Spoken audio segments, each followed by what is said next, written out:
Assalamu alaikum wa rahmatullahi wa barakatuh. Barkanku da kasancewa tare da ni masu bibiya tare da saurari na, ina muku fatan alheri.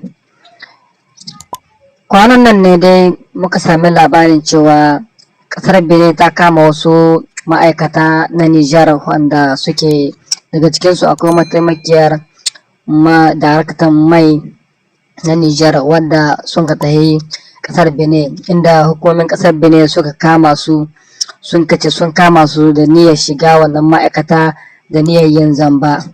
Hukumomin jamhuriyar Nijar sun ba da umarnin cewa ya dace a saki waɗannan 'yan Nijar, matakan ba a saki wannan 'yan Nijar ba za su lihe ma'aikatar mai inda mai ka kwarara zuwa ƙasar Benin.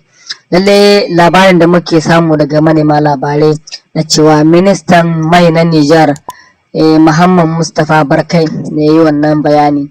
Ƙasar Nijar ta mai da martani ga ƙasar Benin na cewa lalle ya kamata ƙasar Benin akan yarjejeniyar da an kai da ƙasar Benin, kuma an ɗauki alƙawal tsakanin ƙasar Nijar da ƙasar Benin akan wannan aiki na bututun mai na Nijar zuwa ƙasar Benin, inda ƙasar Nijar suke barazanar cewa za su dakatar da wannan bututun mai na Nijar zuwa ƙasar Benin wanda aka gina daga Nijar zuwa ƙasar Benin. To daɗa menene ra'ayinku? Shi wannan man da an kai gina bututu daga Nijar zuwa ƙasar Benin za a juya shi ne zuwa wata ƙasa ko Najeriya ko kuma Burkina Faso ko Mali ko kuma ƙasar Libya, ko wace hanya ce ya kamata a bi? Mu dai abinda muke ba da shawara ga gwamnatin jamhuriyar Nijar na CNSP, ya kamata a dibi lamarin nan da idan rahama. Menene a dibe shi da idan rahama? A nemi sulhu, a zamna bisa teburin sulhu, a tattauna tsakanin ƙasar Nijar da ƙasar Benin. Ko ba komai akwai dangantaka da dama tsakanin ƙasar Nijar da ƙasar Benin, musamman talakawan jamhuriyar Nijar da ƙasar Benin suna da dangantaka ƙwarai da gaske. To wasu 'yan Nijar suna kiranye-kiranye kuma sun yi tsokaci na cewa wai shi man da ake hiddawa daga Nijar zuwa ƙasar Benin zuwa hitar da shi ƙasashen Turawa ya yi 'yan Nijar daraja ne ko kuma dai kaka ne? Tunda mun ga lokacin da 'yan Nijar wanda suke hitowa daga ƙasashen waje domin su tafi gida jamhuriyar Nijar, inda ƙasar Benin ta rihe bodan Nijar da Benin, wannan 'yan Nijar sun ka ɗauke dogon lokaci suna nan cikin ƙasar Benin suna ganin alkanin. Talakawan Nijar sun ce wai menene yasa gwamnati bata ɗauki mataki na ganin cewa an buɗe iyaka ta Nijar da Benin, wanda yanzu an kama ma'aikata guda 5. Ƙasar hukumomin sojin jamhuriyar Nijar sun tada hankalinsu, kuma duk da haka ana zargin waɗannan ma'aikata da shiga wannan wuri ba bisa ƙa'ida ba, kamar yadda muka samu bisa ga manema labarai bisa kafafe na watsa labarai. Lallai ku biyo mu domin ji abin da muke ɗauke da shi. Dukkan alamu dai 'yan Nijar suna ci gaba da kiranye kuma suna ci gaba da yin tsokaci da cewa abin da dai aka yi a Nijar ba a yi adalci ba, kotu ba ta yi adalci ba na ɓangaren shari'a da Muhammad Bazoum da hukumin sojin jamhuriyar Nijar, inda suka kiranye cewa menene yasa su hukumin sojin jamhuriyar Nijar ba su ba da incin a zo a gana da Muhammad Bazoum domin a tattauna da shi, a ji ta bakin shi, ko kuma a ji menene yasa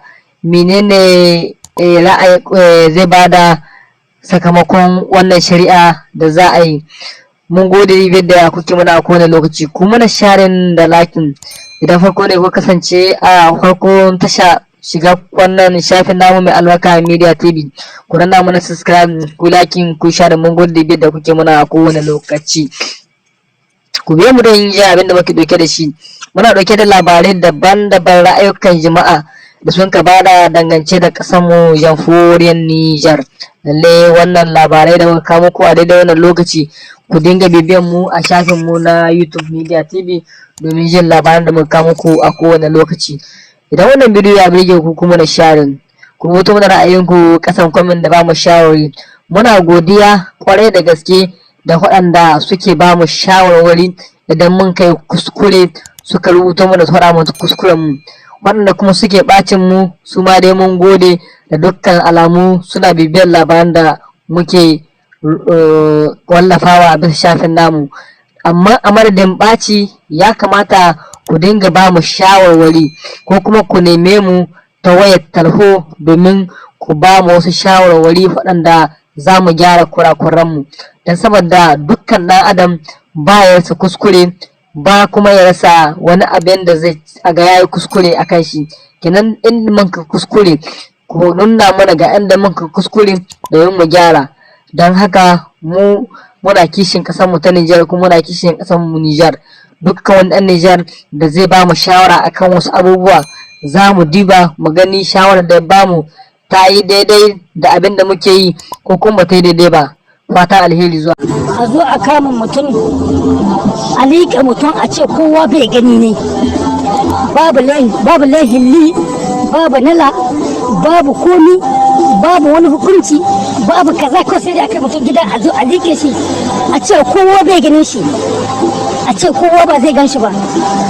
Ubangiji Allah na annabi albarka wannan sahiya ta asabar, Allah ya yi ka bai mu bazu haƙƙin shi a ga waɗannan mutane. Mu ma masoya bazu Allah ya mana haƙƙin mu. Ƙasar mu ta Nijar sun ka ciccakula ta sun ka lalata ta, Allah don ya ɗau mata haƙƙin ta gare su. Ko su 10 ne ko su 15 ko su 10 kai duk wanda adda mu cikin lalata ƙasar Nijar, Allah ɗau mana haƙƙin mu su gare su. Muna muku fata alkhairi Allah iske ku insha Allah. In kun ji doriyar mu in muku ji mu kuma sai da marece muna kasuwa ne, sai mun dawo da kaso mu ji dadin fafatawa.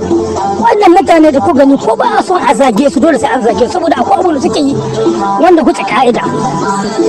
Allah ya kare kasar mu da wa'in ganga, Allah ya kare su da shirin wa'in ga yan ta'adda.